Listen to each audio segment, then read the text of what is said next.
या तिरंग्याकडे बघून मला असं वाटतं, या तिरंग्याकडे बघून असं वाटतं की त्यामध्ये सगळंच काय आहे.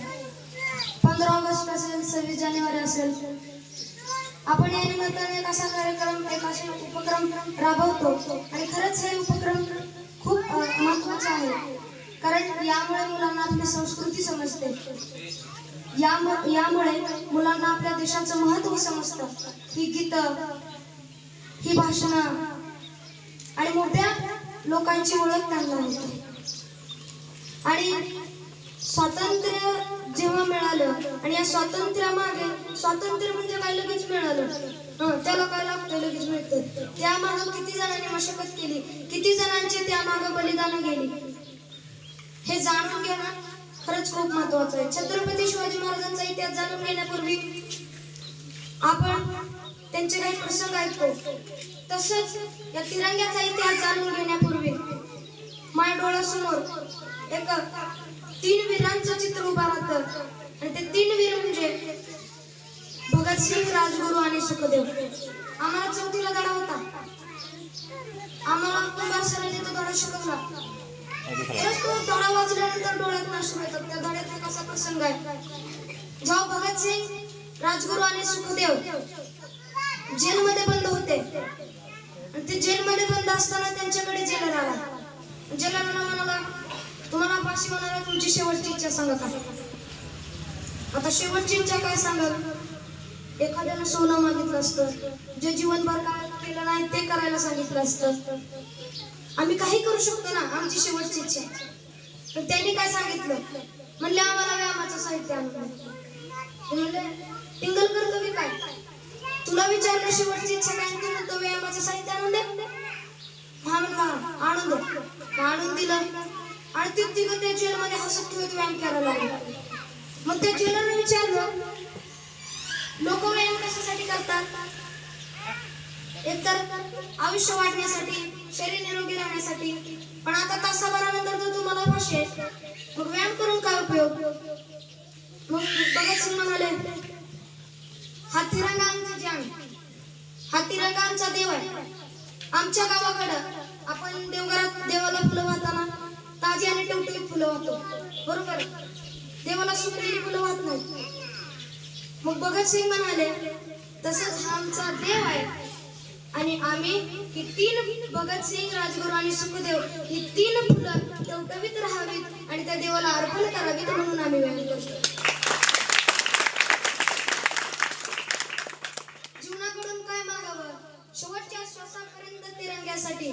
ना हिंदू का हो ना मुसलमान का, ना हिंदू का हो ना मुसलमान का, ये खून है इंसान का, इस खून की कदर करो यारो, ये खून है हिंदुस्तान का, ये खून है हिंदुस्तान का. आणि या स्वातंत्र्य मिळवण्यामागं अनेक वीरांचं बलिदान केलेलं आहे. मी मगाशी सांगितल्याप्रमाणे भगतसिंग लहान होते आणि भगतसिंग लहान असताना त्यांच्या घरामागं गोळीबार झाला होता आणि ते घरामागं गेले, तिथे रक्त सांडलं होतं. मग त्यांनी काय केलं, काचेची बाटली घेतली, त्यात रक्त ते माती भरली आणि माती भरून घरी घेऊन गेले. आई म्हणली काय आणलं. ते म्हणाले, आई या मातीमध्ये आपल्या परमवीरांचं रक्त सांडलं आणि ही माती खरंच देवाप्रमाणे आहे. ही माती तू आताच्या आता देवघरात ठेव. आणि ती माती तेव्हापासून त्या देवघरात पूजा झाली. म्हणून या मातीचं महत्व इतकं आहे. ना प्रार्थना सुनी किसी ने, ना काम आए दुआ, ना प्रार्थना सुनी किसी ने, ना काम आए दुआ. जाने कितने दफन हुए थे, उनकी चिता से निकल रहा था धुआं. और इस मिट्टी में न जाने कितना लहू मिला है, इस मिट्टी में न जाने कितना लहू मिला है, तब जाके ये वतन आजाद हुआ है, तब जाके वतन आजाद हुआ है. कारण खरंच आहे, ही माती आपण पूजली पाहिजे. या मातीत आपण वाढतो, भाग्य लागतात. मी अनेक मोठमोठ्या वक्त्यांची भाषण ऐकली, त्या भाषणामध्ये त्यांनी असं सांगितलंय की त्या मातीची खरंच पूजा केली पाहिजे. कारण भारताला माता म्हटलं जातं. ही माता आहे. तुम्ही दुसऱ्या देशाला कधी माता म्हटलेलं बघितलंय का? बघितलंय का नाही? का ऐकलंय? आफ्रिका दाजी, इंग्लंड मामा. नाही, ती आपली आई आहे आणि आईची आपण पूजा देवघरातच केली पाहिजे. आणि यामाग सुभाषचंद्र बोस यांचा पण खूप मोठा वाटा आहे. रात्री मला सर म्हणाले, अचानक म्हणाले, मी तिकडे कार्यक्रमाला चाललो होतो. सरांचा फोन आला, म्हणलं ताऊजी आपल्याकडे कार्यक्रमाला जायचं ना. म्हणलं ठीक आहे सर, येऊ, पण तिकडल्या कार्यक्रमाचं काय? सर म्हणले, मी म्हणलं ठीक आहे येतो सर. मग मी म्हणलं सर विषय तरी द्या. सर म्हणले, महान परमवीरांचा स्वातंत्र्याचा लढा सांग म्हणून मी या ठिकाणी आज उभा आहे. आणि गुरुचं महत्व आपण जीवनामध्ये कधी विसरलं पाहिजे नाही. कारण ज्यांच्यामुळे आम्ही घडलो त्यांनाच आम्ही विसरतो, त्यांनाच आम्ही वाईट टाकतो, असं नाही. गुरुला काय पाहिजे असतात, ही मुलं घडली पाहिजेत. मगाशी सरांनी सांगितलं, आम्ही त्यांना इंग्रजी वाचायला शिकवतो.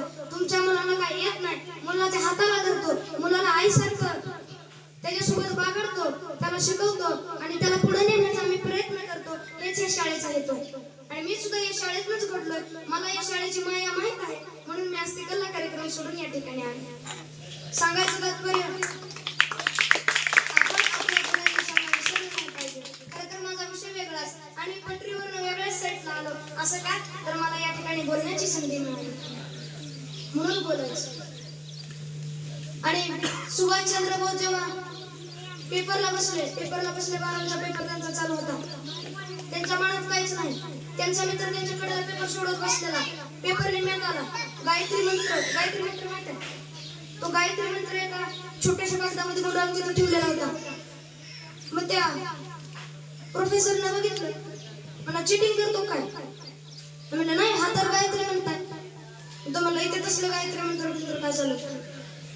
त्यांनी किती भारी उत्तर दिलं असं. म्हणला